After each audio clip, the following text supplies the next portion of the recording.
It is a rainy Wednesday morning out here in Terre Haute, Indiana, May the 30th, 2018. Looks like it's going to be a pretty chill day out here. I'm not even going to open at 6 o'clock when we're supposed to open if this hasn't stopped by then.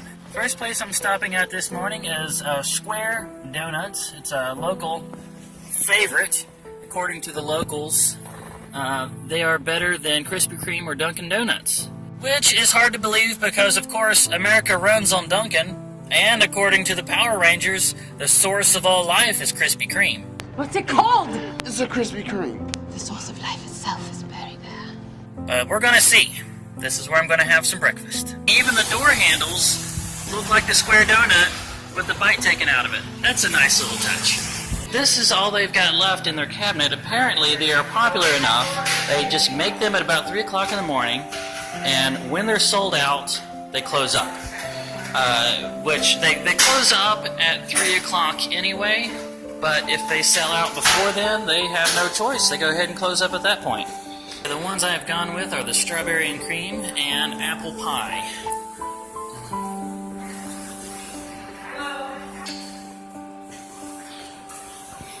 There's the apple pie part. I don't know about them being better than Dunkin' Donuts or Krispy Kreme, but I will say they are right up there with them, just as good.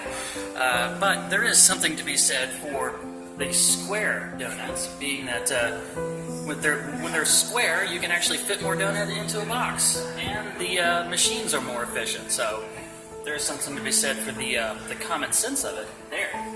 Oh, I almost forgot to mention one other way that Quare Donuts is better than Dunkin' Donuts or Krispy Kreme. Those 2 donuts plus a large coffee was about $3.50. I need about $3.50. So donuts that are just as good, coffee that is just as good for about half the price. Can't beat that. Well, I was just at Walmart to pick up some more supplies.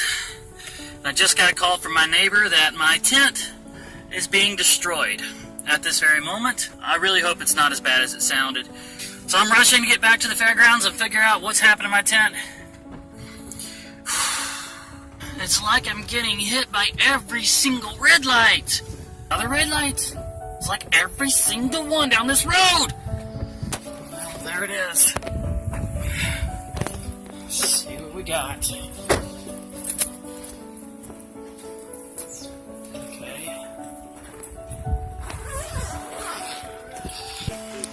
Okay, on the inside here, it looks like all that really happened was the centerpiece ripped, and so the top collapsed down around that center pole, and then started developing pockets here. But thankfully enough, my neighbors were able to catch it in time and pumped most of the water out of these pockets, so no damage there. It looks like if I go in with a sewing kit and sew up most of this gash right here, it should be salvageable, so I'm going to do that. So here's the neat part. The pump that they use, the water pump that they use to get these water pockets emptied out as best they could, was a water pump from the soft side or inflatable hot tub guy right across the aisle from me.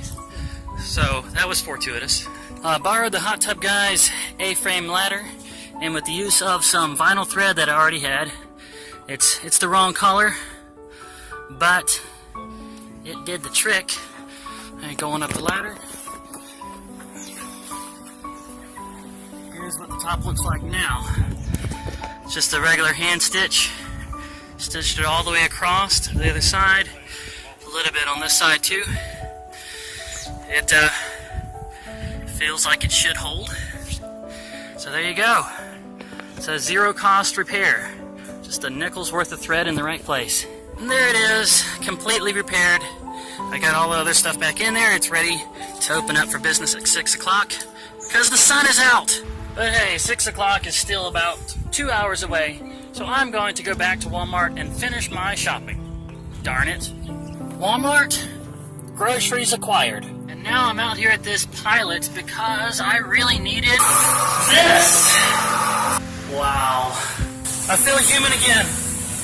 It's amazing how therapeutic a little warm water can be after you've been rained on for a while. Well, it's a little bit after 6, and I am open. Completely open and ready for business. Hand-stitched, tent and all. I don't know how many other people are even going to open today. We got more clouds rolling in.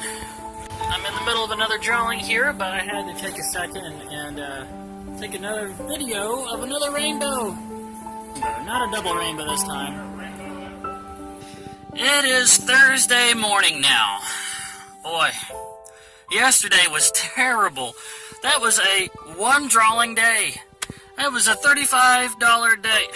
Anyway, it's Thursday morning now. Well, it's a little after 12, so it's morning to an artist. May the 31st, 2018.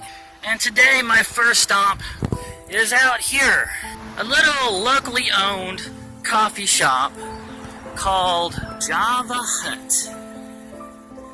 With a name as clever as that and serving really good coffee, you know it's a favorite of the college students out here at ISU, Indiana State University. Yeah, it's located right here in Terre Haute. So this is where I'm having breakfast this morning. I really wanted to get this key lime bomb, but I went with the cookie square. I really like all the artwork they've got around here too. They put in a lot of money and work into the decorations out here. That is rich. I'm drinking what I'm understanding is their house special, a white chocolate espresso. Perfect. Well, that was pretty much it for today. I was gonna go to Turkey Run State Park, but the forecast called. No, you can be in the video. This is the hot tub guy that was so nice to get that water pump and help rescue my tent, pump the water out. I ended up just going to thrift stores and kind of hanging around this area just to make sure that nothing happened to my tent again, because as you can see, once again we got rain clouds rolling in. They haven't dripped on us yet, but they're threatening to. And if you'll notice, there's this big wide open gap on the other side of my tent now. That's because the face painter that was here gave up and went home. Her tent collapsed. It actually bent on the side, and she was having such a frustrating time throughout this. That was pretty much the last straw. So that's good for me. Bad for her, good for me, because now I have all the young family business. Nobody's getting face painting. If the kids want something cool artwork done, they have to come to me now. Whoop, whoop. He's over here laughing. Oh yeah. And the woodcarver guys next to me that were so nice to actually hunt down my phone number on Facebook and give me a call and let me know that was happening. I went and got them a dozen Quare Donuts this morning as a thank you. So the people out here in Indiana are very helpful, very awesome. That time that I got my tent smashed in Florida, there was a number of people that knew where my camper was, knew that that was my tent, and didn't even bother to go knock on my door and let me know it was happening. But out here in Indiana, they're actually helpful, they're proactive. They really went above and beyond. Love it out here. Well, it's Friday morning, June 1st, 2018, and take a look at this.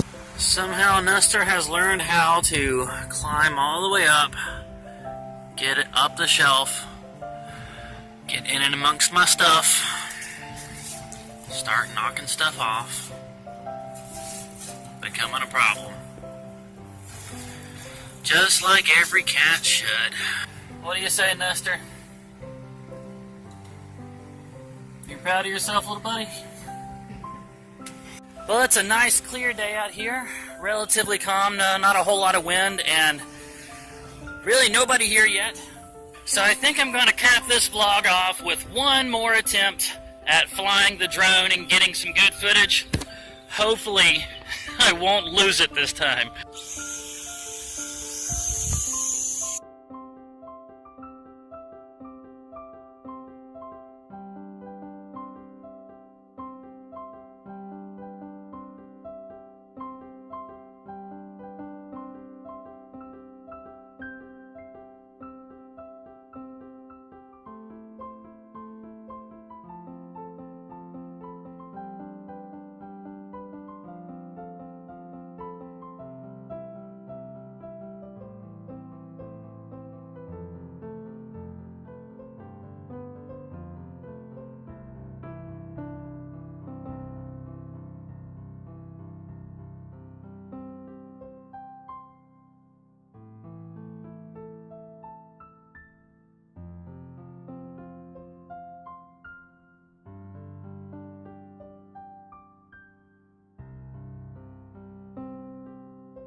I did it.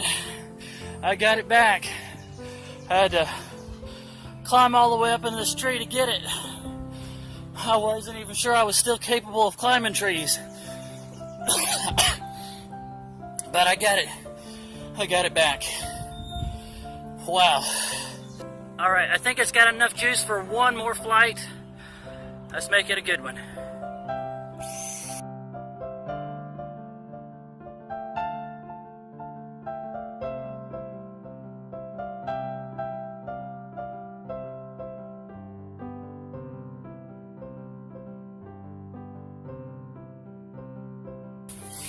And that is it. Well, it looks like I'm going on the 12-minute mark, so I need to go ahead and start bringing this one to a close. Before I go, I'm going to show you guys some of the highlights of all the really neat stuff I found thrift store hopping yesterday. Well, it looks like it really was the day for old science fiction VHSs, which is always cheap and really cool. Starting with Godzilla, King of Monsters, Capricorn 1, which is about the staging of the moon landing. I guess playing it out as though it was plausible. The Red Planet, which, if I remember right, was made by some of the same people that worked on The Matrix. And I haven't been able to see this yet. I saw Mission to Mars, and I thought I had seen this, but then I found out this was a separate movie altogether, made about the same time, so I'm going to get to see that one. The 13th Floor, a science fiction thriller that I have not heard about, but according to the description on the back, it looks like it's going to be fun. Still Magnolias, which I got because I have fried green tomatoes. So I need to get Still Magnolias. You can't have one without the other. The Great Muppet Caper on DVD. One of the few Muppet movies I haven't seen yet. And then Gattaca, another underrated science fiction. This one about the distant future when everybody is genetically perfect because of genetic engineering, and the people that decided to just have children without any genetic engineering are incredibly discriminated against. It's a neat concept that really has not been explored as much as it should. And then as far as the video games go, I found this one, Aero the Acrobat for the GBA. This was originally created for, I believe, the Genesis, Sega Genesis, and the Super Nintendo. And I want to see just how different the GBA port is. And this I'm going to call the find of the day. Psychonauts, the PlayStation 2 version. This one is really, really rare. Complete with manual. It's so common for the original Xbox that a lot of people think it's exclusive to the original Xbox, but no, it is not. You see it here in my hand. It was also made for the PlayStation 2. Now, the original Xbox version goes for over $20. So this one that was more rare, somehow they marked it for $8. Sometimes I wonder how Disc Replay gets the pricing, but I'm not going to argue. This was created by Tim Schafer. It's one of my favorite games of all time. I already played through it, of course, but, you know, when are you going to get a deal like this? Tim Schafer also created Grim Fandango, my favorite video game of all time, and anytime you see the Double Fine logo right there, you know that he worked on it. That's his studio. And if you see that, whatever game it is, get it. And that is going to be it for this one, guys. Episode 98. Please don't forget to hit that like button, leave comments, leave questions, leave suggestions, share this video around with your friends, subscribe if you haven't already, and hit that bell icon so that you'll receive notifications. I love you guys, and I will see you in episode 99.